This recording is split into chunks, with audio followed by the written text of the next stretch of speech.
మోకాల నొప్పులకు ఎటువంటి సర్జరీ లేకుండా ఎపియాన్ పెయిన్ క్లినిక్ అందిస్తున్న అత్యాధునిక చికిత్స. నమస్తే, వెల్కమ్ టు సుమన్ టీవీ. ప్రస్తుతం మనతో పాటు ప్రముఖ వైద్యులు డాక్టర్ కిరణ్ గంగా ఉన్నారు. వారితో మాట్లాడదాం. హలో డాక్టర్ గారు, నమస్కారం.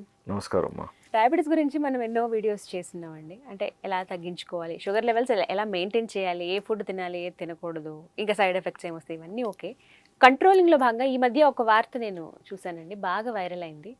ఎక్కువగా వాటర్ మీరు తీసుకుంటే కనుక నీటితోనే మీ డయాబెటీస్ మీరు కంట్రోల్ చేసుకోవచ్చు అన్న ఒక వీడియో ఈ మధ్య బాగా వైరల్ అయిందండి, ఆ న్యూస్ పర్టికులర్గా. సో మిమ్మల్ని ఒకసారి క్లారిటీ తీసుకుందాం దీనిపైన అని అనిపించింది. నిజంగా నీళ్ళు ఎక్కువ తాగితే అంటే బెనిఫిట్ ఉంటుందా? ఇప్పుడు చూడండి, లీటర్న్నర మాత్రం నీళ్లు తాగే వాళ్ళకి మీరు 2.5-3.5 లీటర్ నీళ్లు తాగాలండి. సమ్మర్లో ఇంకొక 1/2 లీటర్ ఎక్స్ట్రా తాగాలని మనం అంటూ ఉంటాం. సో యావరేజ్గా 3-3.5 లీటర్స్ వాటర్ తాగితేనే మంచిదని మనం అంటూ ఉంటాం. బట్ అలా కాదని రోజుకి 6-7-8 లీటర్లు వాటర్ తాగుతున్నారు అనుకుందాం. సో షుగర్ ఎక్కువ ఉంది కాబట్టి వాటర్ ఎక్కువ తాగితే ఆ ఎక్స్ట్రా షుగర్ అంతా యూరిన్లో వెళ్ళిపోతుందని చెప్పి మీరు అన్ని లీటర్స్ ఆఫ్ వాటర్ తాగారనుకోండి, ఎలక్ట్రోలైట్స్ ఇంబ్యాలెన్స్ వచ్చి బాడీలో మనకి పొటాషియం లెవెల్స్, సోడియం లెవెల్స్ పడిపోయి వేరే ఇంకొకలాంటి నీరసం రావచ్చు. ఈ రిస్క్ కూడా ఉందన్నమాట. ప్లస్ జనరల్గా కిడ్నీ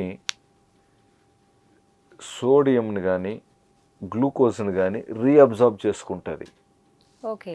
సో బాడీలో ఒక లెవెల్కి మించి ఈ ఎలక్ట్రోలైట్స్ పడిపోకుండా ఉండటానికి కిడ్నీలో మళ్ళీ లాస్ట్గా అంటే గ్లోమెరుల్స్ తర్వాత ఫిల్టర్ అన్నీ అయిపోయిన తర్వాత రీఅబ్జార్ప్షన్ అవుతూ ఉంటాయి. అంటే వదిలేదు అన్నిటినీ. మనం నీళ్లు తాగినంత మాత్రాన అన్ని పోవు కిడ్నీలో, అదన్నీ మళ్ళీ పట్టుకుంటూ ఉంటుంది, వెనక్కి తీసుకుంటూ ఉంటుంది. సో వాస్తవంగా మీరు అన్ని తీసుకుంటే కిడ్నీకి పని ఎక్కువ అవుతుంది, ప్రెషర్ అండ్ లోడ్, రీఅబ్జార్ప్షన్ ఎక్కువ చేసుకోవాలి, మళ్ళీ కిడ్నీకి లోడ్ ఎక్కువ పడుతుంది. రెండోది, ఒకవేళ మీరు అనుకుంటున్నట్టు హై షుగర్ ఉన్న వాళ్ళకి మీరు ప్రత్యేకంగా తాగాల్సిన అవసరం లేని నీళ్లు, వాళ్ళకే ఆ డిహైడ్రేషన్ వల్ల నీళ్లు తాగుతూ ఉంటారు, వాళ్ళు తాగాలనిపిస్తూ ఉంటుంది. ఎంత నీళ్లు తాగినా దాహం తీరదు. సో యూరిన్లో గ్లూకోజ్ వెళుతున్నప్పటికీ కూడా మీకు ఇన్సులిన్ తక్కువ ఉన్నప్పుడు షుగర్ లెవెల్స్ పెరుగుతూనే ఉంటాయి మళ్ళీ. దానికి ప్రాపర్గా డయాబెటీస్ ట్రీట్మెంట్లో ఉన్నప్పుడు మళ్ళీ మనకు యూరినరీ గ్లూకోజ్ తగ్గుతుంది. బట్ ఇక్కడ ఇంకొక చిన్న పాయింట్, మనం కొన్ని మందులు బాడీలో అనవసరంగా ఎక్కువ మోతాదులో ఉన్న గ్లూకోజ్ లెవెల్స్ని, అంటే బాడీకి వాటి వల్ల ఎటువంటి లాభం లేనప్పుడు వాటిని బలవంతంగా విసర్జన మూత్రంలో షుగర్ వెళ్ళిపోవాలని కొన్ని మందులు ఇస్తాం కొంతమందిలో. అది వేరే, మళ్ళీ అది వేరే. ఈవెన్ ఆ ట్యాబ్లెట్ ఇచ్చినప్పుడు కూడా కొంచెం యూరినేషన్ ఎక్కువ వస్తుంది. సో దాని తగినట్టుగా వాటర్ తాగాలంటాం మళ్ళీ, లేకంటే అక్కడ మళ్ళీ యూరిన్ ఇన్ఫెక్షన్ వచ్చే ఛాన్సెస్ ఉంటాయి. సో ఒక పేషెంట్గా డాక్టర్గా అవన్నీ అనుసంధానం జరుగుతూ ఉంటాయి కాబట్టి అక్కడ ఏం ప్రాబ్లమ్స్ రావు. బట్ ఎవరైతే ప్రత్యేకంగా షుగర్ ఎక్కువ ఉంటే నీళ్లు తాగితే తగ్గిపోతుందని తాగుతారో, షుగర్ పెరుగుతున్న గల కారణాన్ని నువ్వు ఇంకా వైద్యం చేయలాగా. అక్కడ జనరల్గా 2 అనుకుంటాం మనం. ఒకటి కార్బోహైడ్రేట్ ఇంటాలరెన్స్, అంటే మనం ఇన్సులిన్ లెవెల్స్ తగ్గించగలిగే షుగర్కు మించి మనం కార్బ్స్ ఇంటేక్ ఎక్కువ తీసుకుంటున్నాం కాబట్టి ఇన్సులిన్ సరిపోవట్లేదు. కాబట్టి మీరు కార్బోహైడ్రేట్స్ అదనంగా తీసుకుంటున్న వారు కార్బోహైడ్రేట్స్ తగ్గించుకోగలిగితే ఆ షుగర్ లెవెల్స్ కొంచెం అక్కడ బ్యాలెన్స్ అయిపోతాయి. ఇంకొకరికి ఏంటి, బాడీలో కావాల్సిన కనీస ఇన్సులిన్ మోతాదులు అక్కడ లేవు కాబట్టి గ్లూకోజ్ లెవెల్స్ పెరుగుతూ ఉంటాయి. సో వారికి కొన్ని మాత్రలు ఇన్సులిన్ లెవెల్స్ పెంచడానికి, లేదా అవసరం ఉంటే ఇన్సులిన్ ఏదో ఇచ్చి షుగర్ కంట్రోల్ చేసుకుంటారు అక్కడ. సో ఏదేదైనా కూడా షుగర్ కంట్రోల్లో పెట్టుకోవాలి. రెండోది, మనకు ముఖ్యంగా మీరు తాగాల్సిన మితమైన మోతాదు నీళ్లు ఖచ్చితంగా తాగాలి. ఇప్పుడు ప్రాబ్లమ్స్ ఎక్కువగా, ఇప్పుడు కిడ్నీలో స్టోన్స్ ఫార్మేషన్ కానివ్వండి, వాటర్ తక్కువ తాగకూడదు అనేది మనం ఎక్కువగా మాట్లాడుతూ ఉంటాం.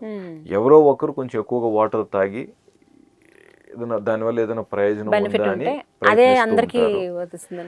సో ఎవరైనా కూడా చెప్పేది ఏంటంటే, వాటర్ మనం ఒక దినంలో తీసుకోవాల్సిన కనీస మోతాదు వాటర్ని ఖచ్చితంగా తీసుకోవాలని మనం మాట్లాడుతున్నామే కానీ ఎక్కువగా తీసుకోవాలని కాదు.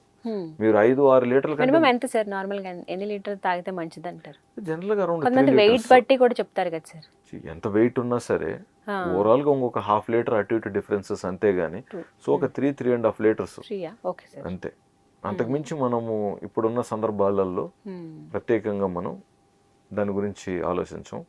లేదు ఎవరన్నా మంచి ఎండకు పనిచేస్తూ బాగా చెమట అయిపోతూ ఉంటే వాళ్ళు కొంచెం ఎక్స్ట్రా తాగుతూ ఉంటారు వాటర్, అది వేరే విషయం. అది అండ్ ఈ వాటర్ టేకింగ్ టైం కూడా ఇంపార్టెంట్ అంటారు కదా సార్, ఎలా తీసుకోవాలి ఈ 3.5 లీటర్ల నీళ్లు ఒక రోజులో ఎలా తీసుకోవాలి? ఇప్పుడు మార్నింగ్ లేచిన వెంటనే 1.5 లీటర్ వాటర్ వరకు మంచిది మనకి.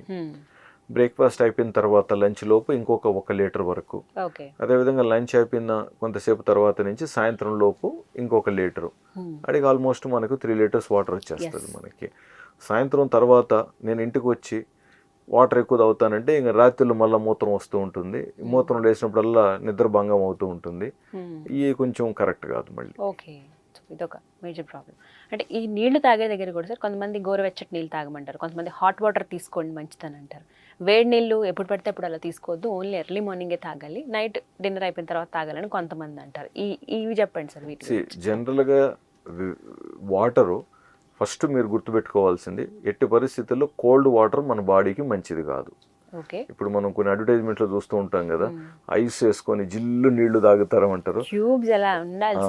అదైతే రైటే కాదండి. ఎక్కువగా అమెరికాలో ఎక్కువగా ఐస్ కోల్డ్ వాటర్ తాగుతూ ఉంటారు. అది ఖచ్చితంగా బాడీకి మంచిది కాదు. అలాంటి వాటర్ తాగినప్పుడు మన స్టమక్ కానివ్వండి అన్నిటికీ లోడ్ పడుతుంది. ఎట్టి పరిస్థితుల్లో ఫ్రిడ్జ్ వాటర్ మంచిది కాదు. ఈవెన్ మీకు వేసవి కాలంలో కూడా ఫ్రిడ్జ్ లో పెట్టుకొని వాటర్ తాగటం రైట్ కాదు. మనకు నార్మల్ టెంపరేచర్ అంటే body temperature, room temperature water more than enough. చలికాలంలో అంటే రూమ్ టెంపరేచర్ కూడా చల్లగా ఉంటుంది కాబట్టి కొంచెం వెచ్చగా వాటర్ తాగితే బెటర్. వెచ్చగా వాటర్, ఇప్పుడు మనకు మూత్రం విసర్జనం అది ఏ ఉష్ణోగ్రతలో ఉంటుంది, మనం తాగే వాటర్ కూడా అదే ఉష్ణోగ్రతలో ఉంటే ఆడికి న్యూట్రల్ అది. సో మరీ వేడి వద్దు, మరీ చల్లదనం వద్దు. కాకపోతే కొంచెం వెచ్చగా తాగొచ్చు వాటరు, కొంచెం బాగా అనిపిస్తుంది కొంచెం వెచ్చగా తాగినప్పుడు.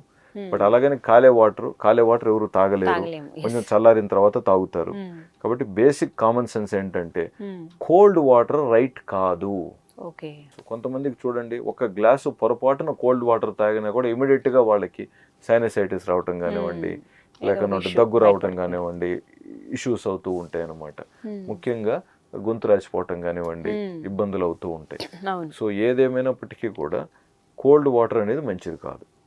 కొంచెం లూక్ వామ్ వాటర్, కొంచెం వెచ్చగా వాటర్ ఉంటే మనకు తాగేటప్పుడు కంఫర్ట్ అనిపిస్తుంది. చాలా మంది నేను తాగలేను అనుకుంటారు, కానీ ఒక్కసారి వెచ్చని వాటర్ తీసుకోవటం అలవాటు అయితే చల్లని వాటర్ తాగలేరు వాళ్ళు. అది పాయింట్ అనమాట. తర్వాత మార్నింగ్ ఈవినింగ్ వస్తే ఏదైనా కూడా యావరేజ్ టెంపరేచర్లో ఉన్న వాటర్ ఎప్పటికైనా మంచిది. సో మీరు మార్నింగ్ పూట వేడి నీళ్ళు తాగండి, సాయంత్రం పూట ఐస్ నీళ్ళు చల్లగా తాగండి అని ఎవరు జనరల్గా చెప్పరు. సో ఎప్పుడు తాగినా కూడా వాటర్ అనేది కొంచెం వెచ్చగా పెట్టుకోండి. మార్నింగ్ పూట ఇప్పుడు ముఖ్యంగా చలికాలంలో ఇలాంటి సందర్భాలలో కొంచెం వెచ్చగా ఇంకొంచెం వేడిగా వాటర్ మీరు తీసుకున్నారు, మీరు ఇంకొంచెం కంఫర్ట్గా ఫీల్ అవుతారు. So these are the main points to be noted. So నీళ్ళు ఎంత తాగాలో అంతే తీసుకోవాలి, ఎక్కువ తీసుకున్నంత మాత్రాన షుగర్ లెవెల్స్ కంట్రోల్ అయిపోతాయి, వాటి వల్ల తగ్గిపోతాయన్నా? కాదండి, అలా ఏం జరగదండి. మనం తీసుకున్న వాళ్ళలో కూడా మనమేం గమనించింది లేదు. ఫైనల్గా ఎన్ని ప్రయత్నాలు చేసినా అండి అల్టిమేట్గా పేషెంట్స్కే అర్థమవుతుందని, ఓహో ఇది నాకు వర్కౌట్ అవ్వట్లేదు, ఇది నాకు వర్కౌట్ అవ్వట్లేదు అని ఊరికే ఇలాంటి ప్రయత్నాలు చేసి అలసిపోయి లేదా నిరుత్సాహానికి గురై తర్వాత కష్టపడటం కంటే ఫస్ట్ నుంచి సరైన దారిలో వెళితే ఎటువంటి అనవసరమైన ఇబ్బందులు ఉండవు కదా అనేది మన ప్రయత్నం. రైట్ డాక్టర్ గారు, థ్యాంక్ యూ.